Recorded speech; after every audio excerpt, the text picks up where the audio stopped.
I was just watching the Charleston White live stream where he was following up on his interview that he did, which Charleston White said ties into what I was going to bring up about Kevin Samuels and why I think Kevin Samuels was taken out. And shout out to my LGBT community for banning Boosie.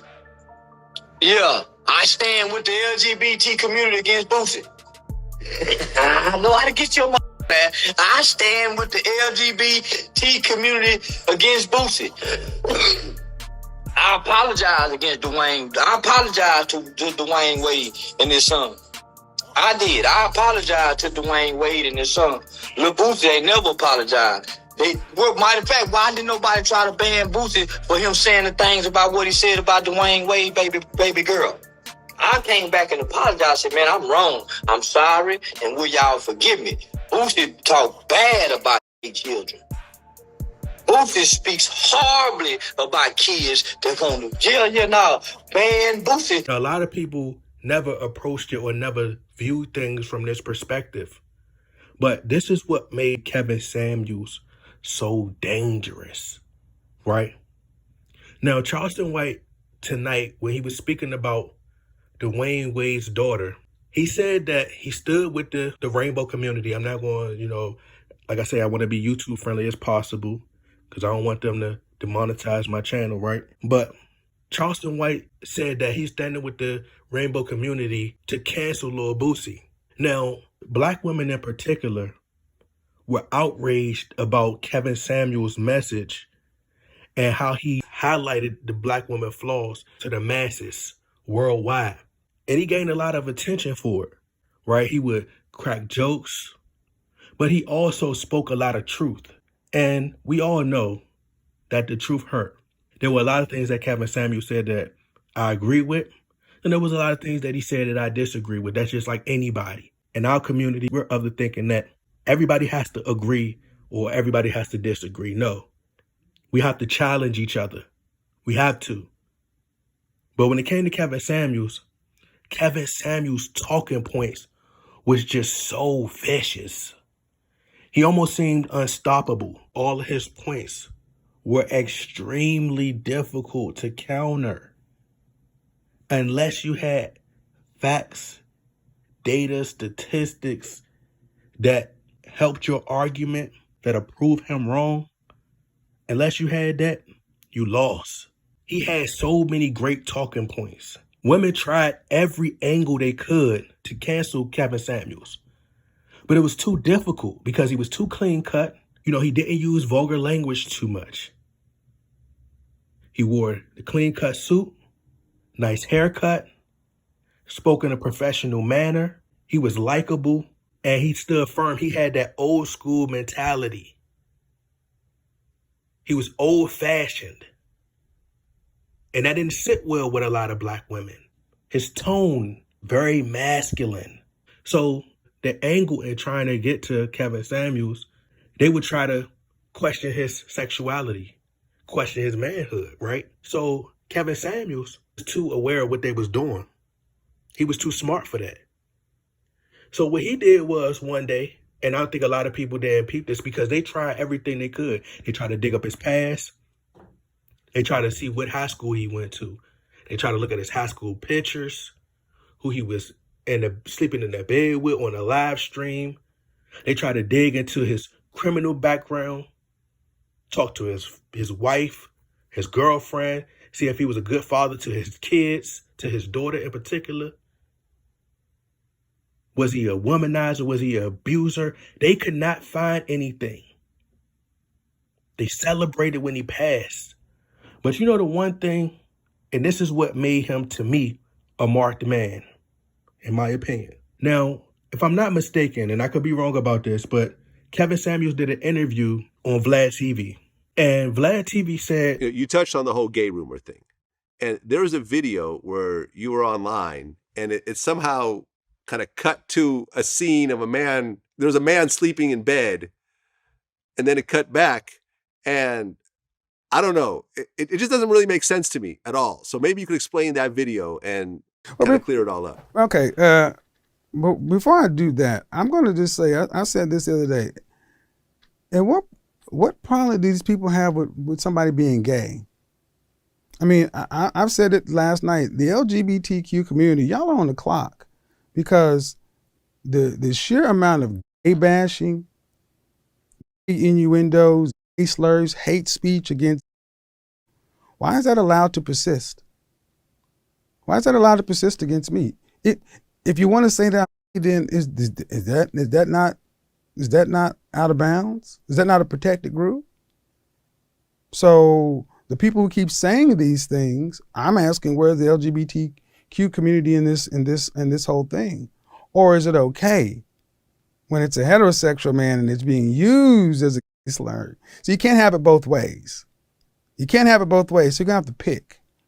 So by them writing that article, by them doing all this other kind of stuff, they've injected something else. The destruction of the black male image, because you're saying something that they don't like. We're going to minimize you. We're going to disparage you. We're going to discredit you. We're going to try to humiliate you, and we're going to try to humiliate you by calling you. He said, LGBTQ. You hear what black women are saying about me? He says, in other words, he's saying, they're basically saying that if I were a part of the rainbow community, that I can't be right. Whatever I said, I'm discredited instantly. I lose all credibility. So meaning that I can have everything that I say could be based in facts, data, statistics. But just because I align myself with a certain community, that means nothing that I say can be taken seriously. So what do I mean to society? I'm not stating opinions. I'm not just spewing garbage. I'm not just trying to embarrass people. I'm not just being malicious. I'm not just being evil-spirited. You have Simon from American Idol. He can go out and say these things. He said you got Chef Ramsay, who could be very critical. But when a black man say something, I get canceled. He said if he does align with the rainbow community, basically I can't say nothing. Kevin Samuels said that most men don't want a masculine woman, right? And how women have these unrealistic expectations, and that men want their women to be fit, friendly, and cooperative. And then he would ask women to rate themselves and ask them a series of questions. They answer. He gave his response. Women was outraged, and he broke the internet, right? They don't like your tone. They don't like your message and the things that you may say. There's this double standard when it comes to men versus women, right? So you're allowed to say, women are allowed to question the man's height and, what they want in a man. But when a man does it, it's an issue. How do you come at him now? Trust me. Very powerful. That right there. Oh, you got to go. You got to go, sir. You can see this with your own eyes. So I'm not just out here spreading lies. So basically they just saying I'm disqualified. No matter what I align myself with. They saying I'm disqualified. I can't touch on no topics. That means I mean nothing to this society.